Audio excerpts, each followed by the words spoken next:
ሃይ ኤቭሪዋን ሳሚሊያና ዌልካም ቱ ማይ ሃውስ። እንኳን ደህና መጣችሁ ወደ ቤቴ። የዛሬ ቶፒክ ደግሞ እንዳያችሁት ታምኔሉን ብዙ ጊዜ አውቀናው ሳናቅ አላቅም፣ ግን በእኛ ህይወት ውስጥ ብዙ የምንኖራቸው ላይፎች አሉ። በእርግጥ በእያንዳንዱ ህይወታችን ውስጥ ደግሞ በህይወት ውስጥ ነገ ማስተካከል፣ ትላንት ማለፍ ነው፣ ዛሬ እንደምናስተካክለው ከዛሬም ነገ እንደምናሻሽለው የተሻለ ህይወት እንዳለ ሁሌም እናምናለን። እንደ ሰውኛ ተስፋ አድርገን ስለምንኖር ማመናችን ልክ ነው። ነገር ግን እንዳንኖር የሚያደርገን ወይም ደግሞ የሆነ የህይወት ጫፍ ላይ ወጥተን ማስተካከል እንደማንችል የምንረዳበት ወይ በጣም ጥቂቶች ነን ብዬ አስባለሁ። ይህ ከስራ አንግል፣ ከሪሌሽንሺፕ አንግል፣ ከፋሚሊ፣ ከመጣችሁበት ማህበረሰብ፣ ከመጣችሁበት አሁን ከምትኖርበት ላይፍ ስታይል ሊሆን ይችላል። ሶ አት ዘ ኤንድ ኦፍ ዘ ዴይ እናንተ ብቻችሁ ናችሁ የምትቀሩት። ባይዘው ግን ብዙ ጊዜ አይመስለንም። ለምሳሌ ስራ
ማስተካከል ሰርዛችሁ ማስተካከል ብትችሉ የሚስተካከል ነገር ነው ወይስ አይደለም?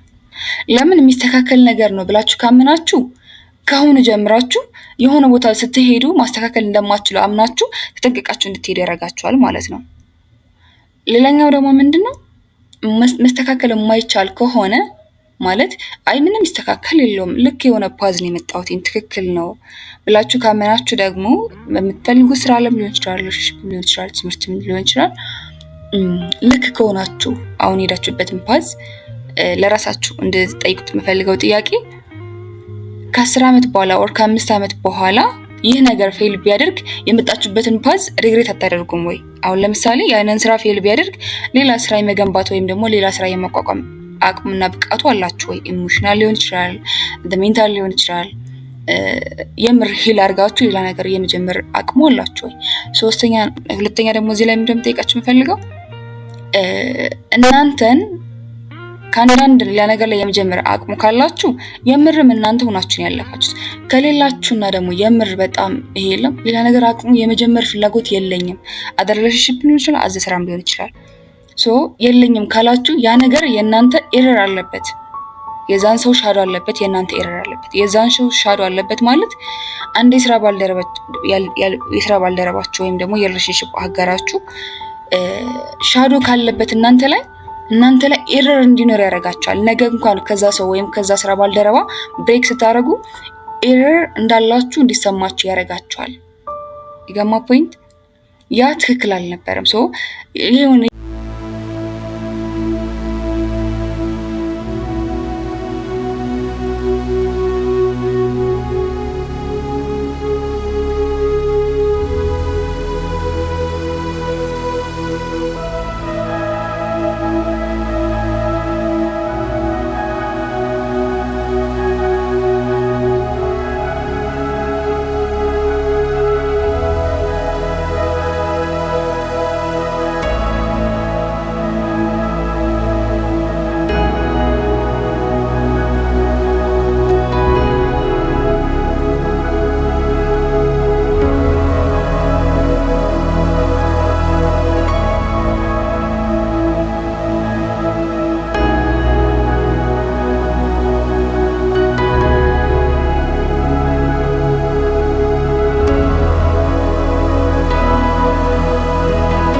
ከዚህኛው ሶስተኛው ፓዝ ላይ ደግሞ እንድታውቁት ለራሳችሁ እንድትመልሱ የምፈልገው ጥያቄ አሁን ያላችሁበትን ቦታ ተጠያቂ ማድረግ የምትችሉት ማንን ነው? እናንተ እንደዚህ መሆናችሁን እናንተ አሁን ላይ ያላችሁበትን ቦታ እንድትሆኑ ያደረጋችሁ ወይም ደግሞ የምትፈልጉት ከሆነ የምትፈልጉት ቦታ ላይ ካላችሁ ዌልካም፣ በጣም እድለኞች ናችሁ። ካልሆናችሁ ደግሞ በእርግጠኝነት ደግሞ የሆነ ኤረር ስላለ ነው ይሄንን ታምኔል አይታችሁ የከፈታችሁት ይሄን አውዲዮ በእርግጠኝነት ማለት ነው። ግን ካልሆናችሁ ማን ነው ተጠያቂ የምታደርጉት? ብዙ ጊዜ የስራ ባልደረባ ተጠያቂ ማድረግ አብራችሁ ኮላቦሬት አድርጋችሁ እየሰራችሁ ከነበረ ወይም ደግሞ ስራውን እንድትጀምሩት መንስኤ የሆናችሁ ሰዎች ያን መነሻችሁ ፋሚሊ ሊሆን ይችላል፣ ጓደኛም ሊሆን ይችላል። አስጀምራችሁ ቢሆን ያንን ሰው ነው ተጠያቂ የምታደርጉት ወይ ራሳችሁ ናችሁ ተጠያቂ የምታደርጉት? ሌላኛው ሪሌሽንሺፕ ላይ 5 ዓመትም 2 ዓመትም 6 ወርም ቆይ ራስሽን ተጠያቂ ማድረግ መቻል አለብሽ። አንተም ራስን ተጠያቂ ማድረግ መቻል አለብህ። የምትፈልገው ላይፍ ሆኖ ግን ዋይ ኖት አት ኤንድ ኦፍ ዘ ዴይ ይሄንን አይደለም የኔ የምፈልገው የነበረው ካልክ ራስን ተጠያቂ ማድረግ ያለባችሁ። ለመጠንቀቅ እነኝህን ፋክቶች ብትጠቀሙ በጣም አሪፍ ነው። የመጀመሪያ ምን ብያቸዋለሁኝ ቅድም እናንተ ከዛ ሰው ጋር ወይም ከዛ የስራ ባልደረቦቻችሁ ጋር ቆይታችሁ ለራሳችሁ 2 ጥያቄዎችን ጠይቁ። የመጀመሪያ ምን ብያችሁ ነበረ ቅድም? ብሬክ ስታደርጉ ከዚህ ስራ ባልደረባ ኮላቦሬሽን ወይም ደግሞ አብራችሁ እየሰራችሁ ከነበረ ብሬክ ለማድረግ ካሰባችሁ ብሬክ የምታደርጉበት ምክንያት ምንድነው? ስትጀምሩ ምን ነበረ?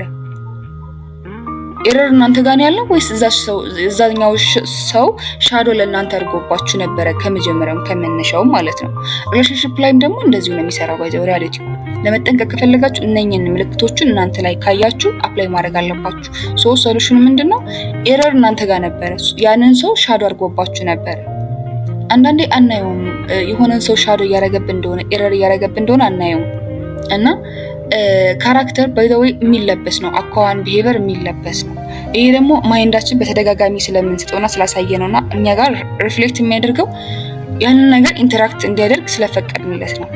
የሆነ ሰዓት ላይ እስከ 2 ዓመት በፊት ምናምን አጎቴ ጋር ነበረ የምኖረውና እንደን የእሱን የሆነ ካራክተር ወስጃለሁኝ እኔ ታውቃላችሁ። የአኗኗር የቤት ውስጥ አኗኗር ዘይቤ የሆነ ነገር ፊድባክ እንዴት እንደሚሰጥ ምናምን ነገር የእሱ የሆነ ባህሪ ወስጃለሁኝ እኔ ለምሳሌ ሳላውቀውና የሆነች ነገር ወስጃለሁኝ ዘወይ እሱን ግን የወሰድኩትኝ ከፐርሰናሊቲው ሙድለት ነገር ሆኖ ሊሆን ይችላል።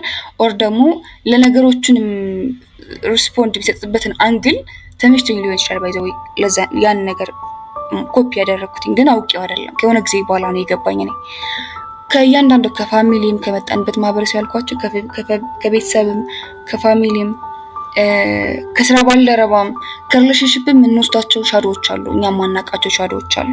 እነዛ ሻዶዎች ታዲያ ማንነታችንን የሆነ የወጥ ጫፍ ላይ ስንደርስ ምንም እናስተካክልበት ቻንስ የለንም። በቃ አለቀ፣ አልቋል። መጠንቀቅማችሁ